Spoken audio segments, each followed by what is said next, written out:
So for those of you that are unfamiliar with the wheel, the wheel is the container of questions from the general community. And I have an overarching theme for today, the quest for understanding. And then I will spin the wheel, and wherever it lands, contextualizes the question. And I spend the meditation time listening to what wants to be said. So it really is a venture in God only knows what I'm going to say, and we'll all find out together.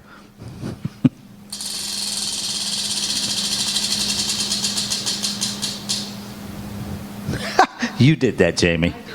You did that.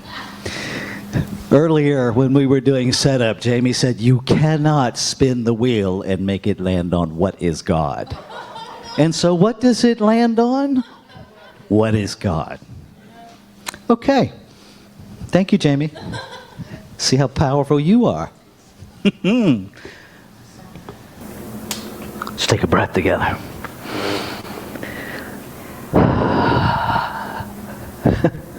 The perfection of quest for understanding and what is God. I'm just saying that there might be a greater authority at work in this whole little thing we're doing here.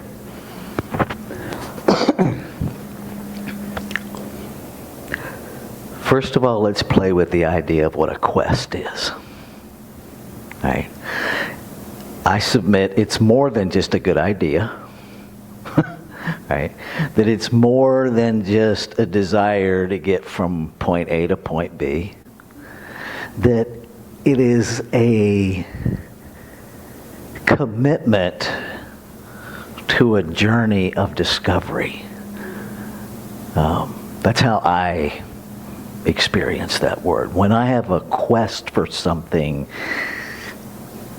no isn't part of the equation. Right? And any Monty Python fans in the room? Right? No's not part of the equation. No matter how crazy it gets, the quest continues unto resolution. Right?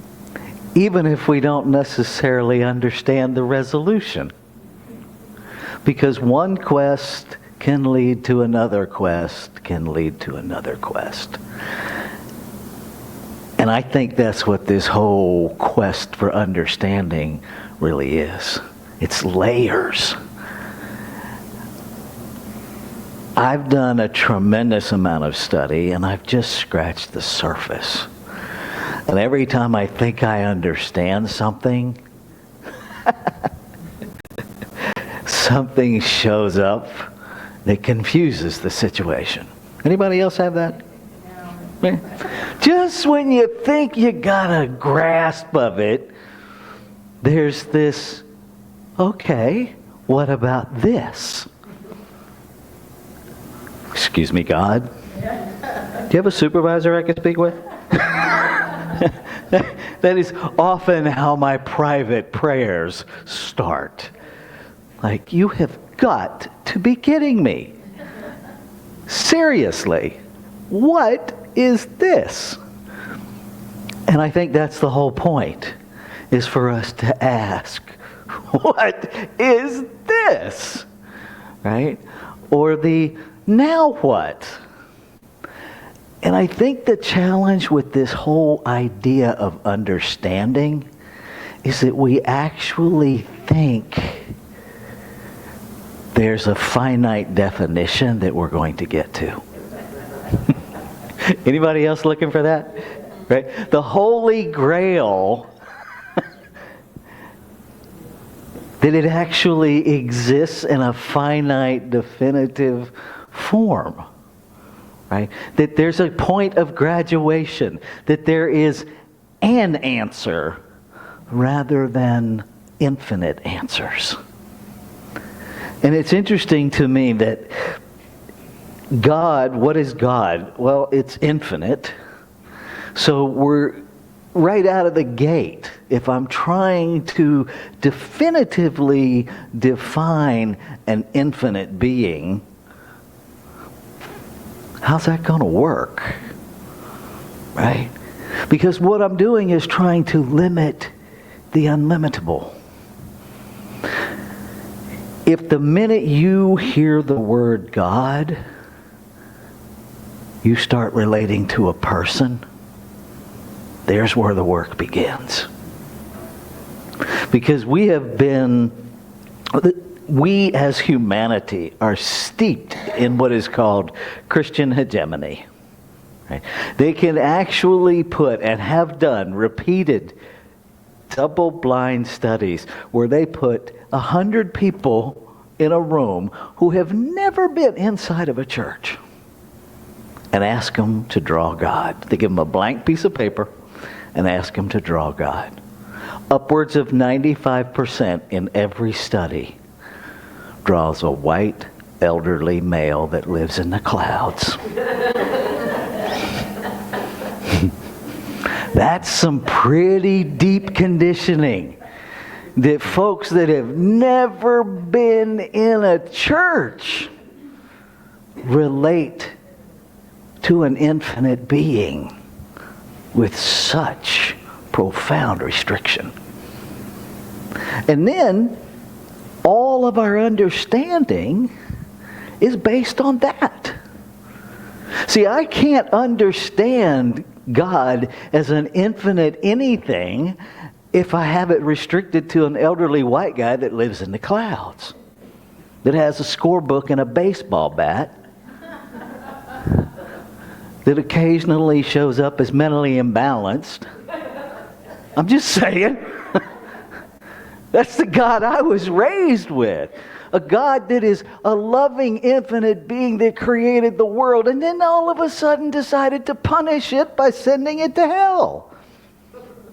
How does that work? Those things don't even belong in the same sentence. Right? It's like standing in a pitch dark room. If you've ever been into any of the caverns that are in any of the local areas, there's a moment where they turn off all the lights and you can have your hand touching your nose. You can't see it. That's darkness. And so imagine telling yourself in that moment, this is full of light. Right? Because your brain is going to go, dude, are you paying attention? But that's what we do with God all the time. We're constantly lying to ourselves about this amazing, infinite being by making all of these categories of restriction. Right? God only does this. God only loves these people. God loves you when. God loves you if.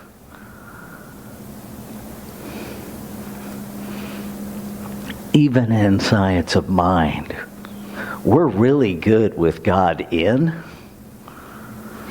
Some of us are even okay with God through.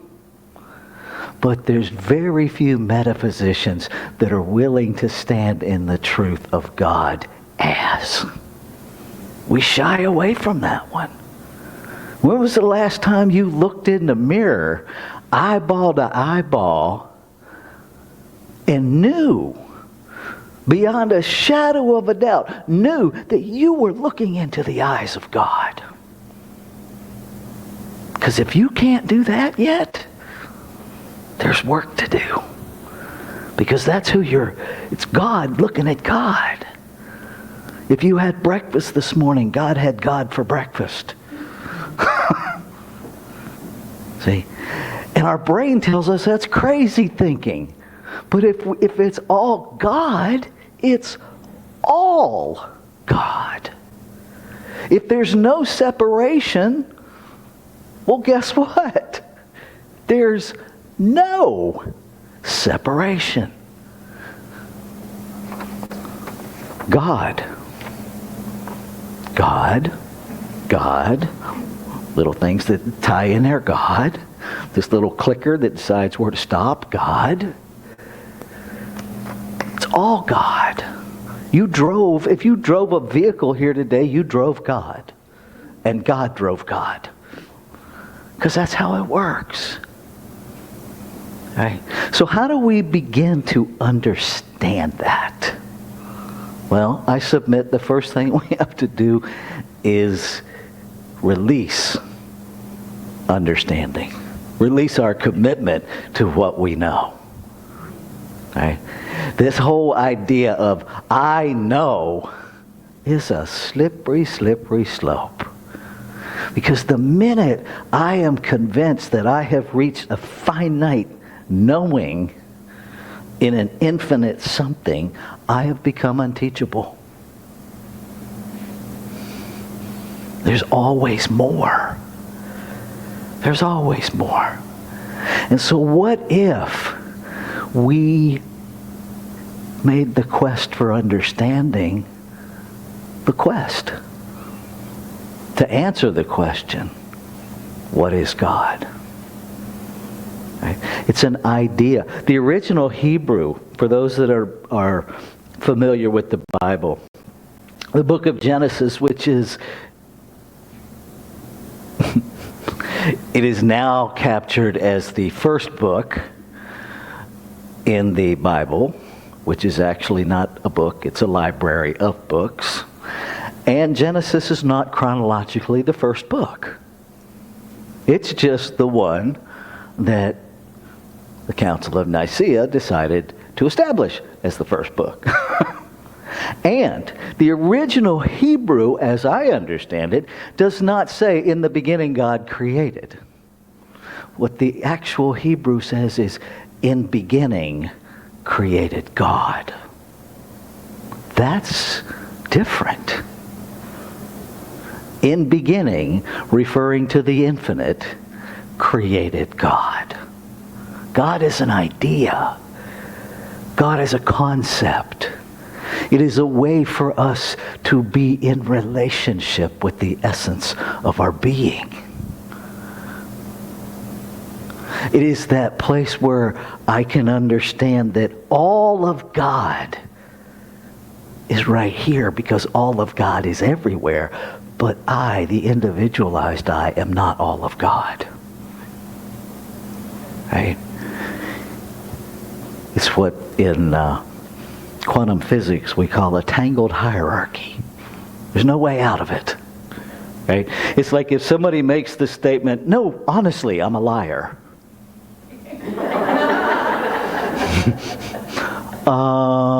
Yeah, I don't know where to go with that.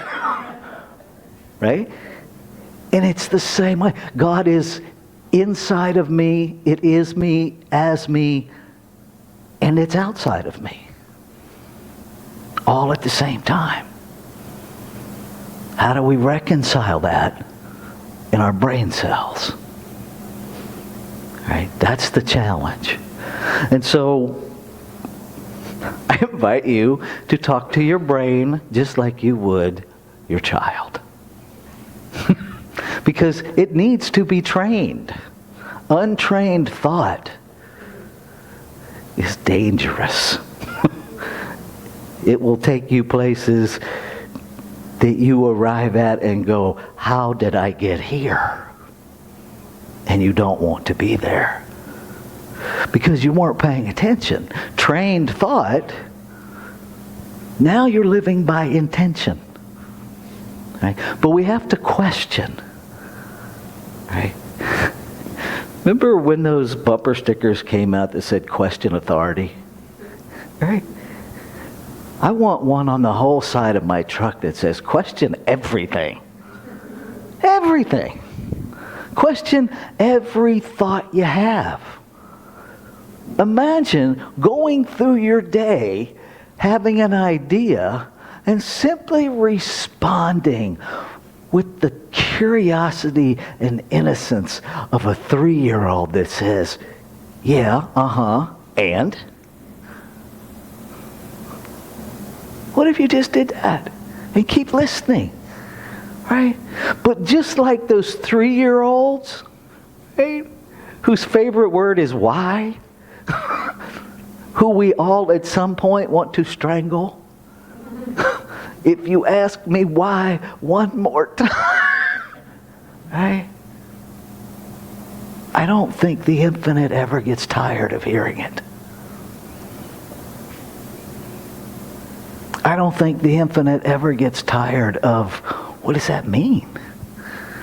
I don't think it ever gets tired of, wow, didn't see that coming. What's next? Right? Question everything. Not from a place of discounting it, because that's the problem with questions, right? Most of us aren't asking legitimate questions. We're asking questions to set up a negation, because we've already decided that the person is saying something wrong, and I'm going to ask you a question to invite you in so I can tell you how wrong you are. Anybody else have those people in your life? Anybody else been those people? Right? It really happens in our primary relationships, especially with our kids and our spouses. I told you umpteen times this is not the right way to do it. So now, let me draw you in. Let me ask you a question to get your attention. So at least now you're listening, so I can subversively tell you, you're wrong! What if there's no wrongness? What if there's just differentness? What if you're not right? Anybody seen the movie Wicked yet? That movie is just brilliant. Brilliant. It is a lovely film that is layered with DEI messages. Layered with them. And at one point, Linda. When you see the movie, you'll understand the importance of that. Before she's actually the good witch. Now, you have to understand, Galinda is a stereotypical, thin, white, blonde, blue-eyed, hair-throwing stereotype. And at one point, some things are happening, and one of the most profound lines in the movie that Deborah and I have used over and over and over again since is, something's not right. I didn't get what I wanted.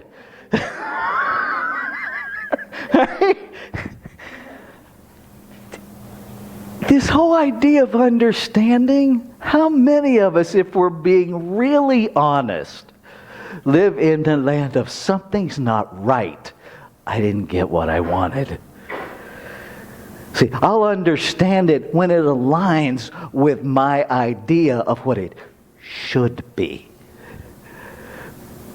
Most of us, if we're telling the truth, we don't have a deep interest in what it actually is. We have an agenda to build our ain't it possible posse, that it's the way we decide it should be, without any concern about how it actually is, about any concern about who is impacted by the way we think it should be, because most of us live in this profoundly self-centered thought cycle of misunderstanding. And God is whoever we define it to be based on the convenience of what we need it to be.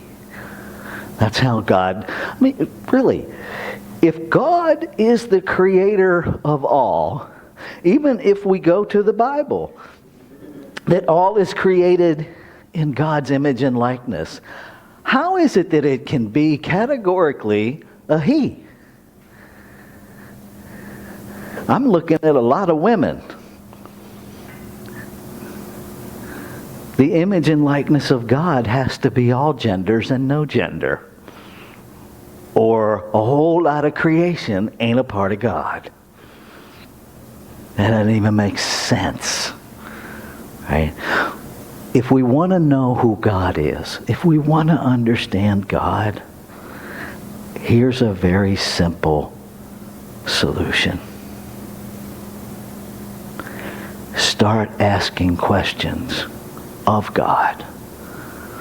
Stop defining God. We need to stop creating God in our image and look around and understand that everything you see, taste, touch, smell, experience is God. I've been on a search for this quote because I knew it existed, and I was told by multiple people that I made it up. That's not out of possibility, but this one I did not make up. It's actually what Ernest Holmes said. In a 1958 talk, Ernest Holmes ended the talk by saying this, quote, "If I pass on tonight, they can take everything I have ever written and toss it in the ashes. It's going to be thrown there someday anyway. But two things will remain. There is a presence and there is a power in this universe, which constitute a dual unity of action and reaction, and the polarity from which all things come." And here's the recipe if you want to know God. Learn to court the presence, but not only seeing God in everything and everybody, but feeling God all the time. Feel the presence in the secret place of your consciousness. Then use the power. Your thought will change the conditions of your life. Let's take this into prayer.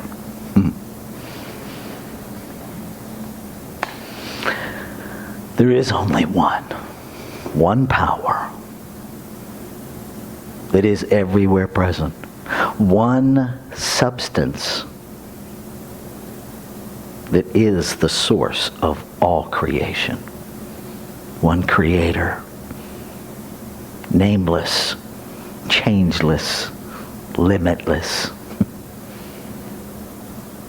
expressing itself in exquisite multiplicity, individualizing itself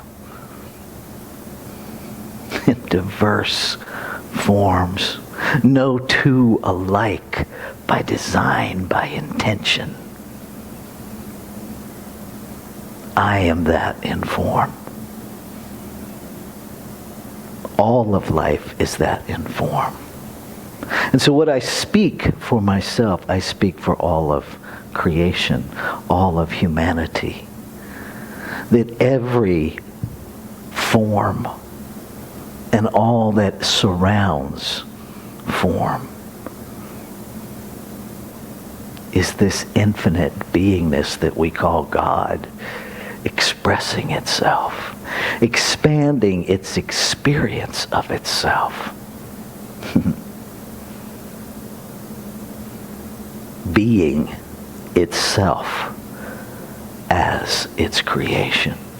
And so each one is a portal of divine expression, fully infused with the power to use all that the infinite is,